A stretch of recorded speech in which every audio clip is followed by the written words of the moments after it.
பரிசுத்த நாமத்திற்கு ஸ்தோத்திரம் உண்டாவதாக. தலை தாழ்த்தி ஜெபிப்போம். எங்களை நேசிக்கிற எங்கள் அன்பின் தகப்பனே, இந்த வேலைக்காக நன்றி அப்பா. எந்த விதமான கஷ்டங்களும் வராதபடி நீர் காத்து கொள்ளும். தொடக்கம் முதல் முடிவு வரை உம்முடைய பிரசன்னத்தினால் யாவரையும் நிரப்பி நீர் காத்து கொள்ளும் அப்பா. ஆண்டவரே, அடியாளை இந்த வேளையிலே நீர் மறைத்து உம்முடைய ஆவியினால் நிரப்பி உம்முடைய வார்த்தை என்னும் மன்னாவினால் கர்த்தாவே மக்களோடு பேசுவதற்கு நீர் கிருபை செய்யும் அப்பா. நீர் பேசும், நாங்கள் கேட்கிறோம் அப்பா. உம்முடைய வல்லமையுள்ள கரங்களில் தாழ்த்தி ஒப்பு கொடுக்கிறேன். இயேசுவின் இன்ப நாமத்தில் கெஞ்சி மன்றாடுகிறேன் பரம தகப்பனே, ஆமீன். இன்றைக்கு நான் எடுத்துக்கொண்ட தலைப்பு படி. அதை வேதாந்தத்தின் அடிப்படையில் நாம் தியானிப்போம். முதல் இது தேவனுக்கு கீழ்ப்படி. எங்கே இருக்குன்னா யாக்கோபு 4ஆம் அதிகாரம் 7ஆம் வசனத்தில் சொல்லப்பட்டிருக்கிறது. ஆகையால் தேவனுக்கு கீழ்ப்படிந்திருங்கள், பிசாசுக்கு எதிர்த்து நில்லுங்கள், அப்பொழுது அவன் உங்களை விட்டு ஓடி போவான். நாம் தேவனுக்கு கீழ்ப்படிந்தா பிசாசு நம்மளை விட்டு கண்டிப்பாக ஓடி போயிடுவோம். இதை அப்போஸ்தலர் 19ஆம் அதிகாரம் 14 முதல் 16 வசனங்களில் இது சொல்லப்பட்டிருக்கு. ஒரு சம்பவம், அதாவது இப்படி பவுல் அப்போஸ்தலன்லாம் பிசாசை விரட்டும் போது பிசாசை அலறிக்கிட்டு ஓடிடுது.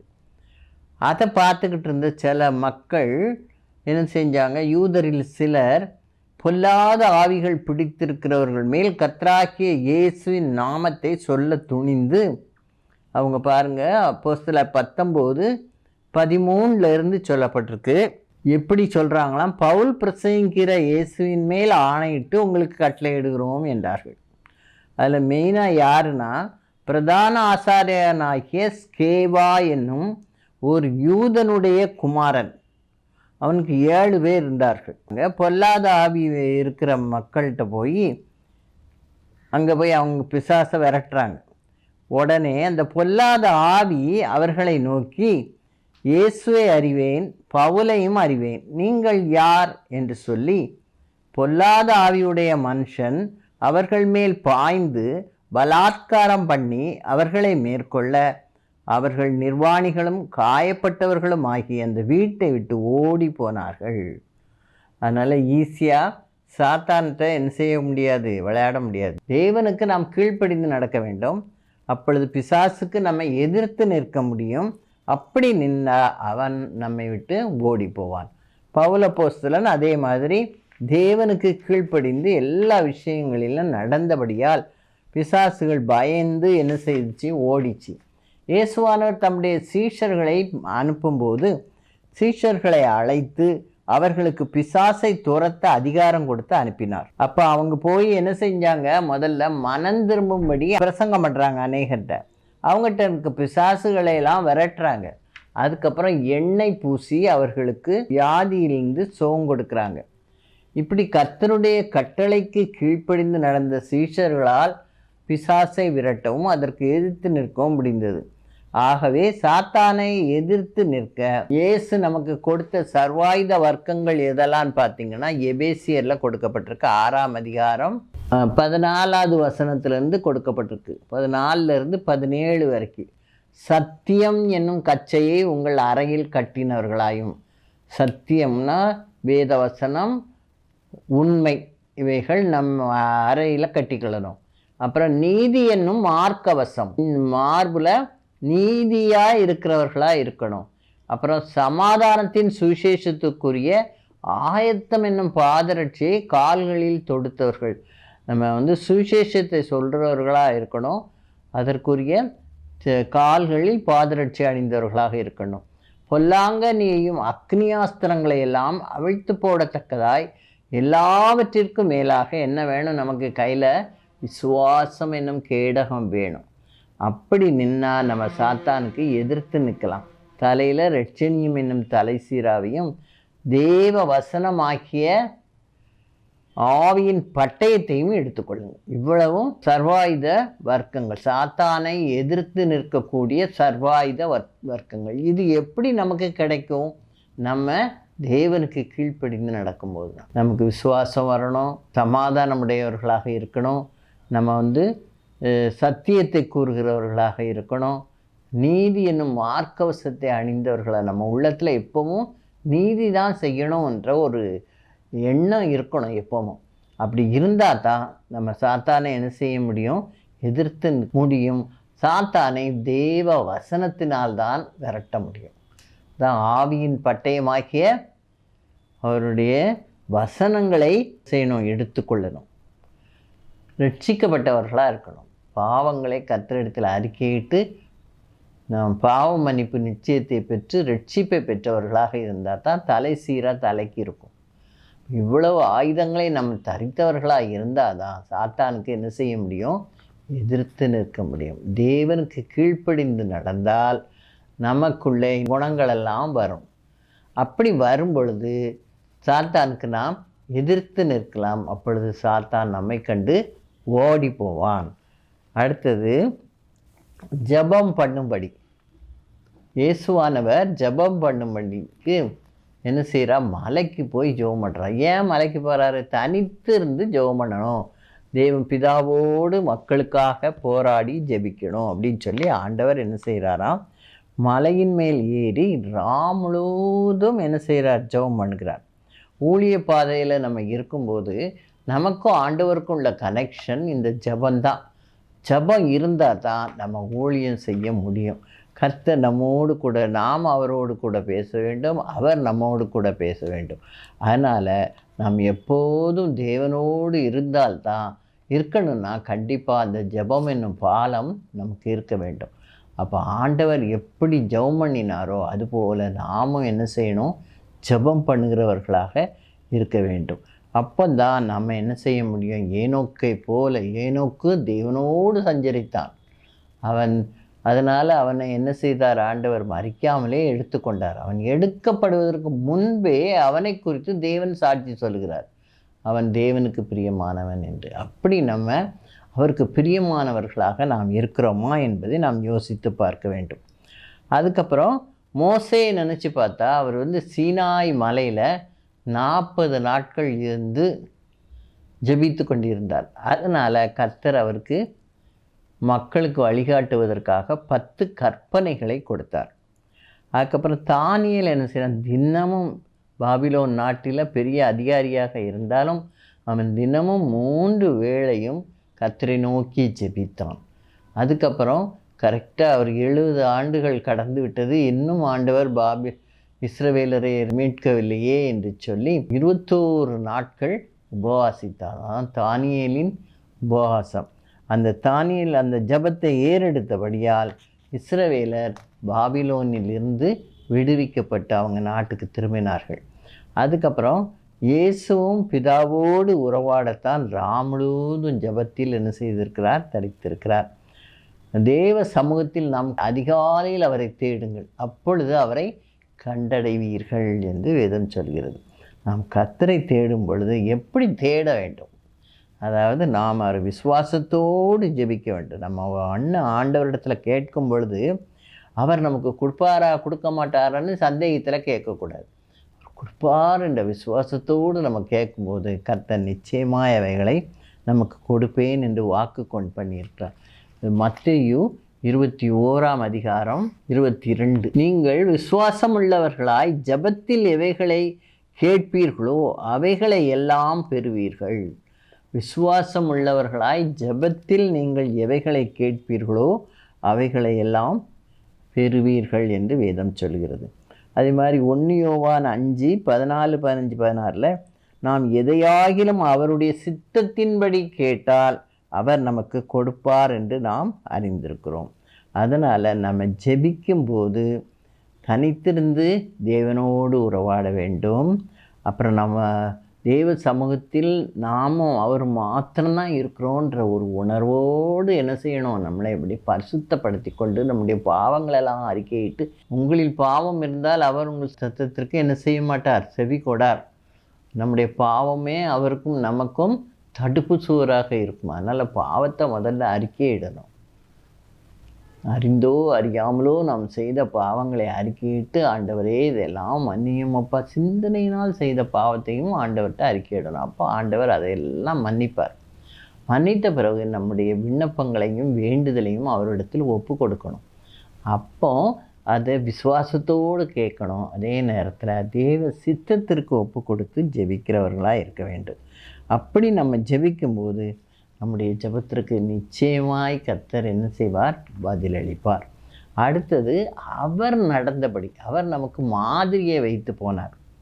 1 யோவான் 2:6 அவருக்குள் நிலைத்திருக்கிறேன் என்று சொல்லுகிறவன் அவர் நடந்தபடியே தானும் நடக்க வேண்டும்.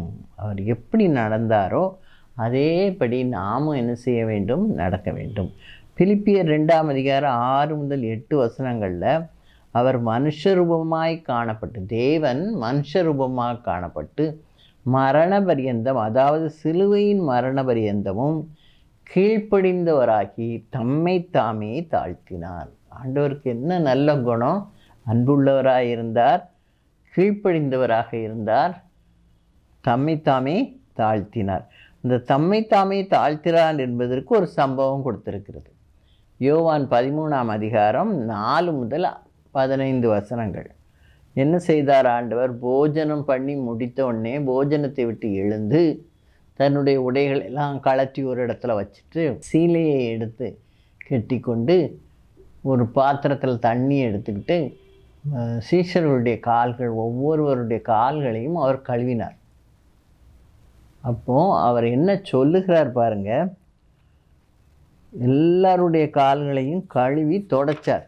துடைக்கும்போது ஆண்டவர், யோவான் 13ஆம் அதிகாரம் 14, ஆண்டவரும் போதகரும் ஆகிய நானே உங்கள் கால்களை கழுவினதுண்டானால் நீங்களும் ஒருவருடைய கால்களை ஒருவர் கழுவக்கடவீர்கள்.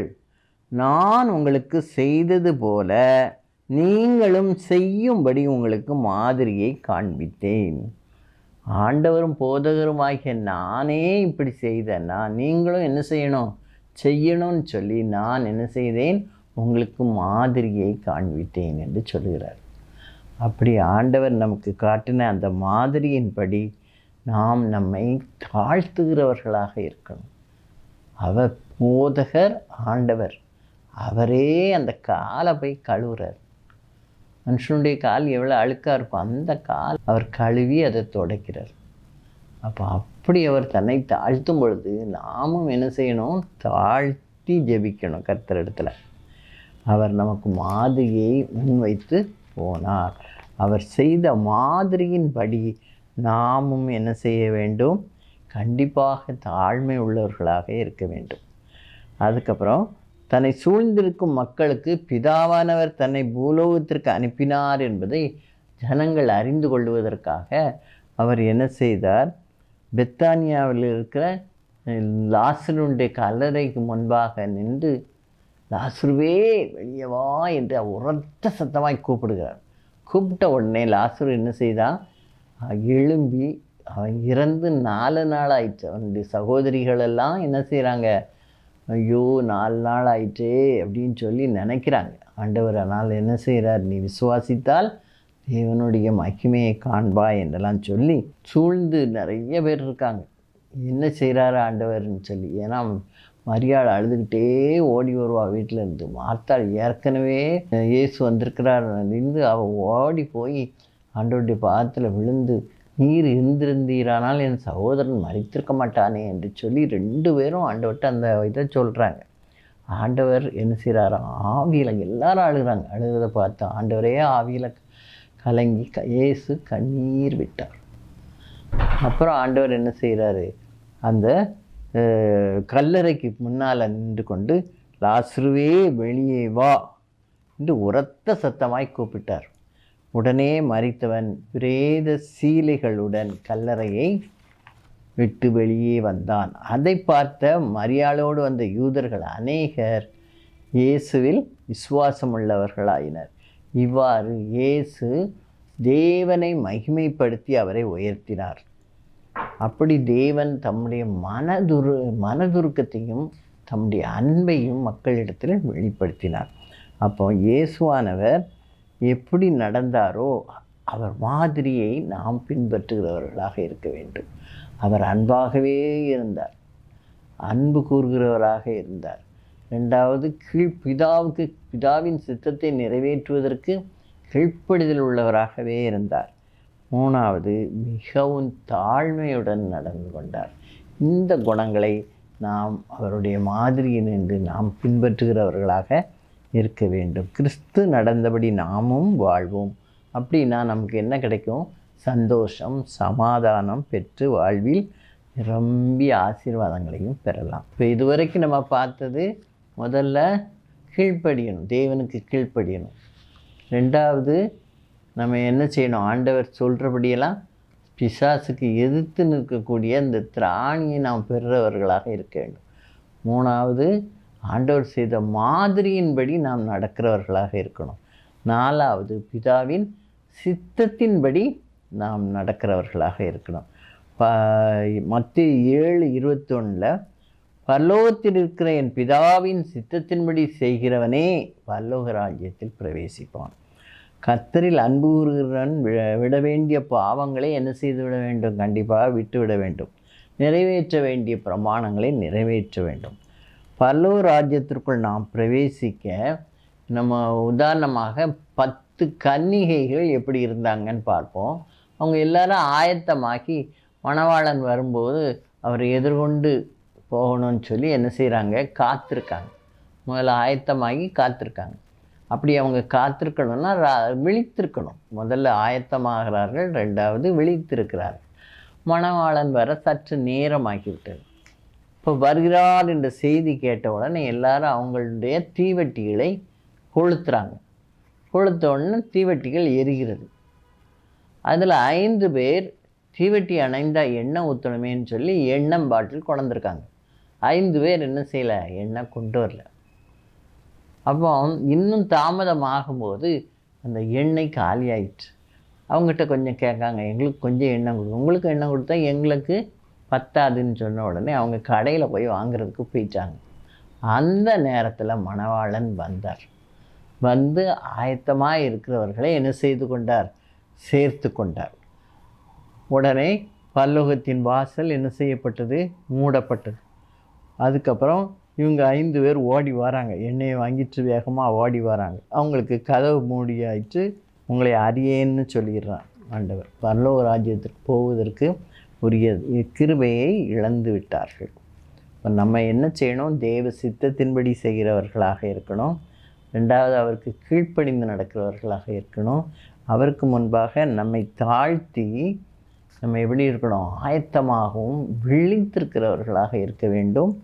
அப்புறம் நாம் பரலோகத்திற்குள் பிரவேசிக்க தகுதியுடையவர்களாக இருக்க வேண்டும். அப்படி இருந்தால் நம்ம நிச்சயமாக என்ன செய்வோம்? பரலோக ராஜ்யத்திற்குள் பிரவேசிப்போம். அதுதான் ஆண்டவர் இயேசுவானவர் தம்முடைய சீஷர்களுக்கு சொல்கிறார். மத்தேயு 12:50 சொல்கிறார் பாருங்க, பரலோகத்தில் இருக்கிற என் பிதாவின் சித்தத்தின்படி செய்கிறவன் எவனோ அவனே எனக்கு சகோதரனும் சகோதரியும் தாயுமாயிருக்கிறான். உங்கள் அம்மா எல்லாம் வந்து நின்று தேடிகிட்டு இருக்காங்க அப்படின்னு சொல்லும்போது, யார் என் தாய், யார் என் சகோதரன் சொல்லிட்டு ஆண்டவர் கேட்டுட்டு யாருன்னு என்பதை அவர்களுக்கு விளக்கி சொல்கிறார். பரலோகத்தில் இருக்கிற என் பிதாவின் சித்தத்தின்படி செய்கிறவன் எவனோ அவனே எனக்கு சகோதரனும் சகோதரியும் எனக்கு தாயுமாய் இருக்கிறான் என்று சொல்கிறார் ஆண்டவர். அதனால் பிதாவின் சித்தத்தின்படி செய்கிறதற்கு நாம் தகுதியுடையவர்களாக இருக்க வேண்டும். அவர் அப்படி இருந்ததுனால தேவன் அவரை எல்லா நாமத்திற்கும் மேலான நாமத்தை அவர் தன்னையே அர்ப்பணித்தார். மரித்து 3 நாள் அடக்கம் பண்ணப்பட்டு 3ஆவது நாள் அவர் என்ன செய்தார்? உயிரோடு எழும்பி இன்றைக்கும் ஜீவிக்கிற தேவனாக இருக்கிறார். தேவ சித்தத்திற்கு தம்மை முழுவதுமாக அர்ப்பணிக்கிறார். அதனால் தேவன் அவரை எப்படி என்ன செய்தார்? எல்லா முழங்கால்களும் அவருக்கு முன்பாக முடங்கும்படியும் எல்லா நாவுகளும் அவரை அறிக்கை பண்ணும்படிக்கும் எல்லா நாமத்திற்கும் மேலான நாமத்தை அவருக்கு கொடுத்தார். 3 காரியம் நடக்குங்க. முழங்கால்கள் யாவும் முடங்கும்படிக்கும், இயேசு கிறிஸ்துவே கர்த்தரென்று நாவுகள் யாவும் அறிக்கை பண்ணும்படிக்கும் தேவன் எல்லா நாமத்திற்கும் மேலான நாமத்தை அவருக்கு என்ன செய்தார்? தந்தருளினார். ஆகையால் நாம் பிதாவின் சித்தத்தின்படி செயல்படுகிறவர்களாய் இருக்க வேண்டும். 5வது, நம்ம இப்படிலாம் நடந்தோம்னா ஆண்டவர் நம்ம இடத்துல என்ன சொல்வார்? நீ விரும்புகிறபடி நான் ஆகக்கடவுதுன்னு சொல்வார். அப்படி யாருக்கு சொன்னார்னு நம்ம பார்த்தோன்னா, கானானிய ஸ்திரீ. மத்தேயு 15ஆம் அதிகாரத்தில் இருக்குது. கானானிய ஸ்திரீ இயேசுவின் பின்னால் ஓடி ஓடி வாரா, கூப்பிட்டுக்கிட்டே சத்தம் போட்டுக்கிட்டே வாரா. தீரு சீதோன் பட்டணங்களின் திசைகளுக்கு ஆண்டவர் போகும்போது 22வது வசனத்திலிருந்து இருக்குது. அந்த திசைகளில் குடியிருக்கிற கானானிய ஸ்திரீ ஒருத்தி அவரிடத்தில் வந்து, ஆண்டவரே, தாவீதின் குமாரனே, எனக்கு இறங்கும், என் மகள் பிசாசினால் கஷ்டப்பட்டுக்கிட்டு இருக்கா, அவள் வந்து கொடிய வேதனைப்படுகிறாள் என்று சொல்லி கூப்பிட்டாள். அவர் வந்து அவளை சட்டை பண்ணலை. உடனே சீஷர்கள்லாம் சொல்கிறாங்க, ஒருத்தி கத்திக்கிட்டே வராளே, அவளை அனுப்பிவிடும் என்று சொல்லும் பொழுது ஆண்டவர் என்ன சொல்கிறார்? நான் இஸ்ரவேல் வீட்டாரிடத்திற்கு அனுப்பப்பட்டேனே அன்றி மற்றபடி அல்ல என்றார். அப்போது அவள் என்ன சொல்கிறா? ஆண்டவரே, எனக்கு உதவி செய்யும். 25வது வசனம். அவள் வந்து, ஆண்டவரே, எனக்கு உதவி செய்யும் என்று அவரை பணிந்து கொண்டாள். அவர் அவளை நோக்கி, பிள்ளைகளின் அப்பத்தை எடுத்து நாய்க்குட்டிகளுக்கு போடுகிறது நல்லதல்ல என்றார். அதற்கு அவள், மெய்தான் ஆண்டவரே, ஆகிலும் நாய்க்குட்டிகள் தங்கள் எஜமான்களின் மேசையிலிருந்து விழும் துணிக்கைகளை தின்னுமே என்றாள். இயேசு அவளுக்கு பிரதியுத்தரமாக, ஸ்திரீயே, உன் விசுவாசம் பெரியது, நீ விரும்புகிறபடி உனக்கு ஆகக்கடவது, நீ விரும்புகிறபடி உனக்கு ஆகக்கடவது என்றார். அந்நேரமே அவள் மகள் ஆரோக்கியமானாள். விரும்புகிறபடி, நம்முடைய விசுவாசத்தை பார்த்து தான் ஆண்டவர் என்ன செய்கிறாரு? விரும்புகிறபடி ஆகக்கடவது என்று. அப்போ விசுவாசத்தோடு நம்ம அவரிடத்துல கேட்கும்போது அவர் நம் விசுவாசத்தின்படி நமக்கு, நம் விரும்புகிறபடி நமக்கு அவர் உதவி செய்ய வல்லவராக இருக்கிறார். அந்நேரமே அந்த மகள் என்ன செய்தால் ஆரோக்கியமானாள். இப்போ தகப்பன் தன் பிள்ளைகளுக்கு இறங்குறது போல கர்த்தர் தமக்கு பயந்தவர்களுக்கு இறங்குகிறார். நாம் தேவ சித்தத்தின்படி கர்த்தரிடத்தில் கேட்கிறவர்களாக இருக்க வேண்டும். தேவ நாமம் மகிமைப்படும்படி நாம் உண்மையும் உத்தமமாய் இருக்கிறவர்களாக இருக்க வேண்டும். ஆண்டவர் எப்படி மன விருப்பத்தின்படியெல்லாம் செய்கிறான்னு பார்த்தீங்கன்னா, அந்நாளின் ஜபத்திற்கு ஆண்டவர் பதிலளித்தார். அதுபோல் சாலமோனின் மன விருப்பத்தின்படி அவனுக்கு இறங்கினார். அடுத்தாப்புல எலியாவின் மன விருப்பத்தின்படி மழை பெய்யும்படி செய்தார். எலிசாவின் மன விருப்பத்தின்படி எலியாவின் வரத்தை 2 மடங்கு தனக்கு வேணும்னு கேட்டான், அதையும் ஆண்டவர் கொடுத்தார்.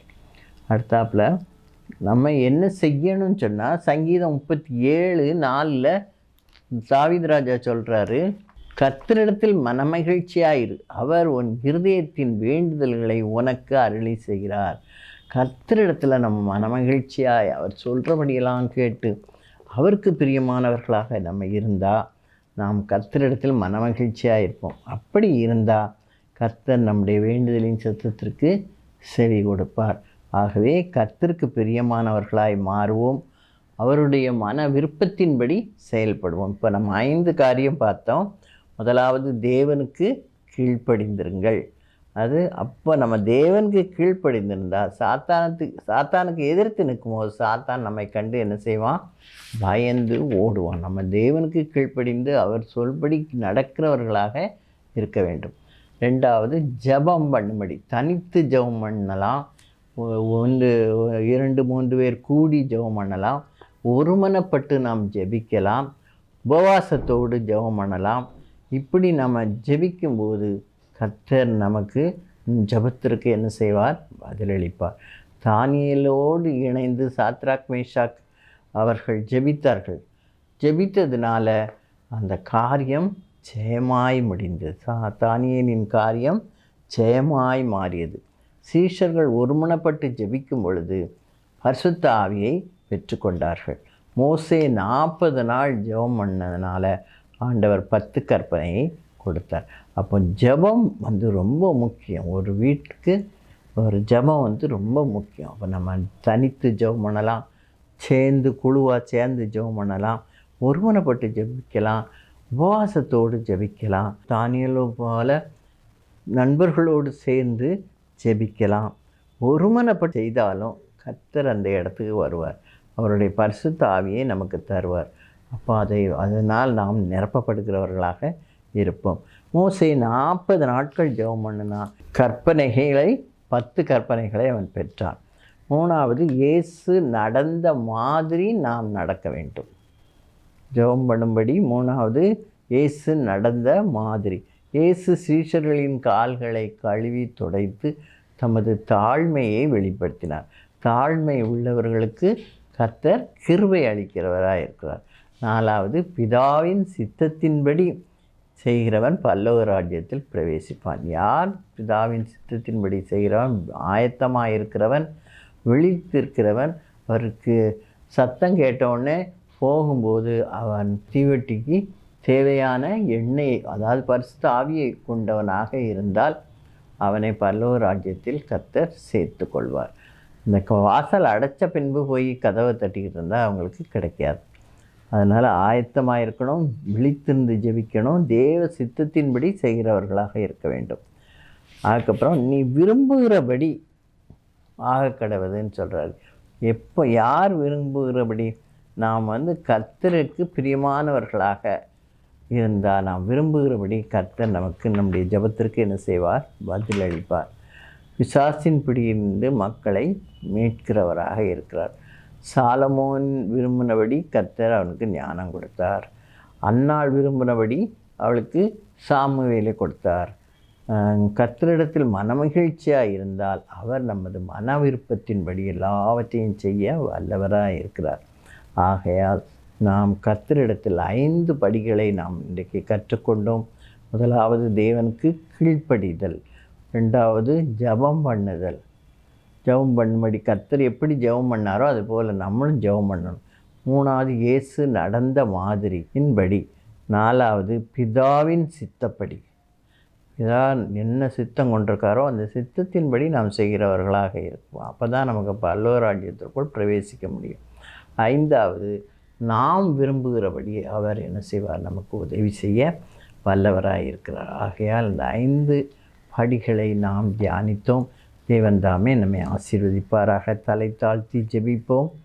எங்களை நேசிக்கிற எங்கள் அன்பின் தகப்பனே, இன்றைக்கும் கூட படி என்ற தலைப்பில் நாம் தியானித்தோம். அப்பா, நீர் எல்லாவற்றையும் கேட்கிற தேவனாக இருக்கிறீர் சுவாமி. ஆண்டவரே, நாங்கள் கீழ்ப்படிதல் உள்ளவர்களாக, கீழ்ப்படிதான் மேல்படிக்கு எங்களுக்கு ஆதாரமாக இருக்கும். நாங்கள் ஜெபத்தில் உறுதியாய் தரித்திருக்கும் போது நாங்கள் கர்த்தாவே அநேக காரியங்களை உம்மிடத்திலிருந்து நாங்கள் பெற்றுக்கொள்ள முடியும். அப்பா, ஆண்டவரே, நீர் எங்களுக்கு கொடுக்க வல்லவராக இருக்கிறீர். உம்முடைய மாதிரியின்படி கர்த்தாவே நாங்கள் தாழ்மை உள்ளவர்களாக, அன்பு கூறுகிறவர்களாக, தேவனுக்கு கீழ்ப்படிந்து நடக்கிறவர்களாக இருக்க எங்களை நீர் கிருபை செய்யும். அப்பா, பிதாவின் சித்தம் மாத்திரம் எங்களில் நிறைவேற வேண்டும். அப்பா, சுய சித்தத்தின்படி எந்த காரியமும் எங்களுக்கு நடக்க வேண்டாம். அப்பா, தேவ சித்தம் நிறைவேறும் பொழுது கர்த்தாவே நாங்கள் உமக்கு பிரியமானவர்களாக இருப்போம். கர்த்தாவே, கடைசியாக கர்த்தாவே ஆண்டவரே, நீ விரும்புகிறபடி ஆக கடவுது என்று சொல்லியிருக்குது. நாங்கள் இந்த பண்புகளையெல்லாம் கொண்டிருந்தால் நாங்கள் விரும்புகிறபடி நீர் எங்களுக்கு கொடுக்க வல்லவராக இருக்கிறீரப்பா. வேதாகமத்திலே நாங்கள் அதற்கு உதாரணங்களை இன்றைக்கு தியானித்தோம். அப்பா, அதன்படி நாங்களும் நடக்கும் பொழுது கர்த்தாவே எங்களை நீர் ஆசீர்வதித்து வழி நடத்துகிறீர். அந்த சமாதானத்தையும், அந்த தாழ்மையும், அந்த அன்பையும், அந்த இரக்கங்களையும் உம்மிடத்திலிருந்து பெற்றுக்கொண்டு ஆசீர்வாதத்தை பெற நாங்கள் உம்முடைய மாதிரியின்படியே நடக்க தேவையில் எங்களுக்கு கிருபை செய்யும். அப்பா, ராஷ்டிரிக்காகவும் ஜெபிக்கிறோம். அதை மட்டும் பாதுகாத்தீர், இனிமேலும் காத்துக்கொள்ளும். இயேசுவின் இன்ப நாமத்தில் கெஞ்சி மன்றாடுகிறேன் பரம தகப்பனே, ஆமேன். இதுவரைக்கும் படி என்ற தலைப்பில் தியானித்தோம். தேவன் தாமே நம்ம ஒவ்வொருவரையும் ஆசீர்வதிப்பாராக. God bless you all.